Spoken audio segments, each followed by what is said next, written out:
Hi everyone. और आज हम डिस्कस करने जा रहे हैं लेजिस्लेचर के बारे में, जो आपका वीडियो नंबर सेकंड है। यहाँ पर हम लोग डिस्कस करेंगे दो इम्पॉर्टेंट कंसेप्ट जो आपके एग्ज़ाम में हमेशा पूछे जाते हैं, जैसे कि why do we need two houses of parliament, हमें दो सदन की ज़रूरत क्यों है। और सेकंड है आपका difference between lower house and upper house, lower house और अपर हाउस में क्या अंतर है। यस गाइस, जब हम लोग बात करते हैं why do we need two house of parliament, हमें दो सदन की ज़रूरत क्यों है, तो इस पॉइंट को बेसिकली आपको कुछ मैं इस तरीके से समझाता हूँ। मान लीजिए आप, हमारे देश में कोई बिल बनना है, कोई भी बिल को एक्ट बनाना है, तो आपके देश में एक है लोअर हाउस और एक है आपका अपर हाउस, मतलब एक आपका लोकसभा है और एक आपका राज्यसभा है।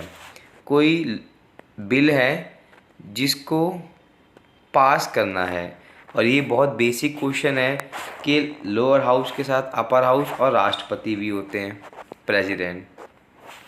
अब मान लीजिए किसी कारण से इमरजेंसी लग गई देश में, किसी भी कारण से, या प्राइम मिनिस्टर ने रिज़ाइन दे दिया, तो लोअर हाउस तो क्या हो जाएगा, आपका डिसॉल्व हो जाएगा।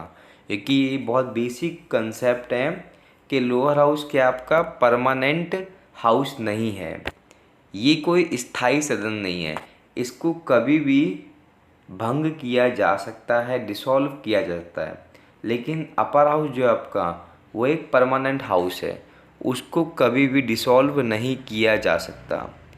तो ऐसे में देश में अगर कोई बिल बनाना है, कोई बिल ज़रूरी बिल है जो पास करना है, तो देश में कंटिन्यू काम होता रहे, इसलिए हमने टू हाउस बनाए थे।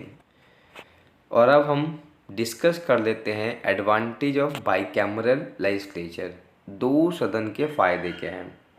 Country with large size and much diversity usually prefer to have two house or national legislature to give presentation all the section society. हमारा देश बहुत बड़ा है, उससे बड़ी बात यहाँ बहुत डाइवर्सिटी है। इस चीज़ को ऑब्ज़र्व करते हुए सरकार ने ये चाहा कि हमारे पास दो हाउस होने चाहिए ताकि हर कोई उसको प्रेजेंट कर सके। Next, to give representation to all geographical region part of the country, ताकि हर एक कंट्री के हिस्से से जब लीडर्स आएंगे तो वो कहीं ना कहीं अपने कल्चर को हमारे देश में प्रेजेंट कर पाएंगे।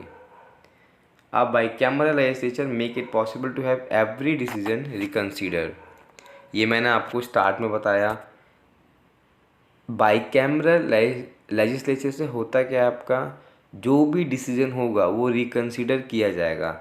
जो भी लोअर हाउस पास करता है उसका अपर हाउस का पास करना बहुत ज़रूरी है। तो ऐसे में वो बिल क्या होगा, कंटिन्यू रिकंसीडर किया जा सकेगा आसानी से।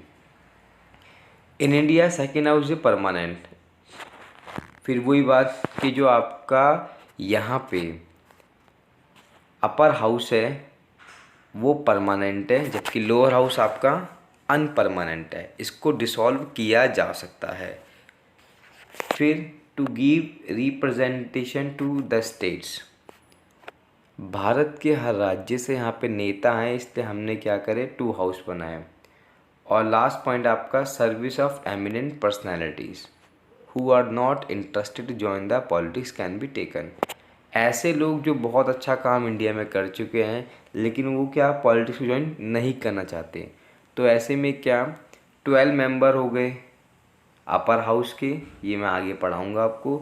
2 मेंबर्स हो गए लोअर हाउस के, ये प्रेसिडेंट के द्वारा नॉमिनेटेड किए जाते हैं ताकि कुछ समय के लिए अपनी सर्विस हमारे हाउस को दे सके।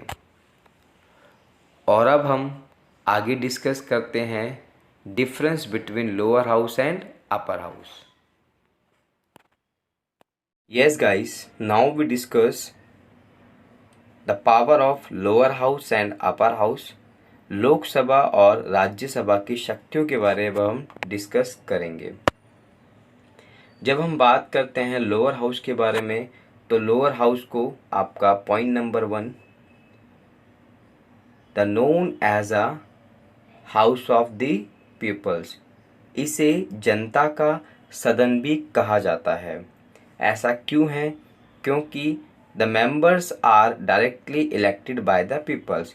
इसके जितने भी मेंबर्स हैं वो क्या आपके डायरेक्टली भारत की जनता के द्वारा चुने जाते हैं। अब भारत की जनता के बारे में बात करें तो यहाँ पे मेंबर 3 फेज़ में बांटे जाते हैं। 3 तरीके से मेंबर को चुना जाता है। जैसे कि पहला है आपका, कुल हमारे 545 आपको पता है हमारे नेता होते हैं, 545 हमारे लोअर हाउस के मिनिस्टर्स हैं। जिसमें अगर बात करूँ आपके साथ 545 जो मेंबर्स हैं ये आपके सीधा सीधा कहाँ से आते हैं? स्टेट से, राज्य से आते हैं। जबकि आपके जो 20 मेंबर्स हैं, 20 मेंबर्स, ये आपके सीधा सीधा आते हैं टेरिटोरियल स्टेट से। जबकि अगर हम बात करें इसमें 2 और मेंबर्स होते हैं जिनको स्पेशल प्रोविज़न के द्वारा नॉमिनेट किया जाता है राष्ट्रपति के द्वारा, और इन्हें हम एंग्लो इंडियन कम्युनिटी के नाम से भी जानते हैं। अब ये आपका एक एमसीक्यू बन गया है कि how many Anglo Indians are nominated by the president. तो कितने हैं टोटल आपके? 2। मतलब हमारे कुल 547 लोअर हाउस के मेंबर्स होते हैं जो वर्किंग कमेटी में आते हैं। नेक्स्ट पॉइंट है आपका पॉइंट नंबर 3।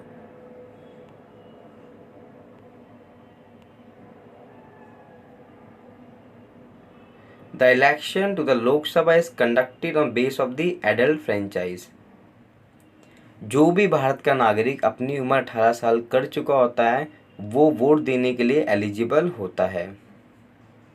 और जो नॉर्मल लाइफ होती है लोअर हाउस की वो कितनी होती है आपकी? 5 ईयर। एक्सेप्शनल कुछ केस हैं जहाँ पे एक बार हमारे यहाँ देश में लोअर हाउस ने 6 साल काम किया था, बट जो नॉर्मल लाइफ है 5 साल से ज़्यादा नहीं होती है। अब हमारा नेक्स्ट पॉइंट है, आई थिंक आपका पॉइंट नंबर 5 कि लोअर हाउस का मेंबर्स कौन बन सकता है। द मेंबर ऑफ लोक सभा is a person who should be an Indian citizen and completed 25 years age of, must possess all other qualifications prescribed by a law of parliament। अगर भारत का नागरिक वो व्यक्ति हो और उसकी उम्र 25 साल हो तो वो क्या आपके लोअर हाउस का मेंबर बन सकता है। एक और पॉइंट है आपका पॉइंट नंबर 6, मनी बिल। कहा जाता है मनी बिल पे जो पूरा का पूरा पोजीशन होता है, अधिकार होता है, वो आपका लोकसभा का होता है। मनी बिल पर पूरा अधिकार आपके लोकसभा का माना जाता है। राज्यसभा के पास इसको लेकर कोई भी शक्तियाँ नहीं है। अब हम डिस्कस करते हैं राज्यसभा के बारे में। Yes guys, when we talk about the Rajya Sabha is known as a council of state consists not more than 250 members, which include 12 members are nominated by the president from the among persons having special knowledge, practice, experience, literatures। अगर राज्यसभा के बारे में बात की जाए तो इसको हम क्या बोलते हैं? इसे हम राज्य का सदन भी बोलते हैं, क्योंकि इसके जितने भी नेतागण होते हैं वो सब क्या आपके सीधा सीधा स्टेट से बिलोंग करते हैं। और सबसे इम्पॉर्टेंट बात क्या है, इसमें जो 12 मेंबर्स हैं ये आपका एक एमसीक्यू भी है कि 12 मेंबर्स को राष्ट्रपति नॉमिनेटेड करते हैं जो भारत में किसी भी तरीके से कोई स्पेशल नॉलेज रखते हैं या उन्होंने कोई अच्छा काम किया है।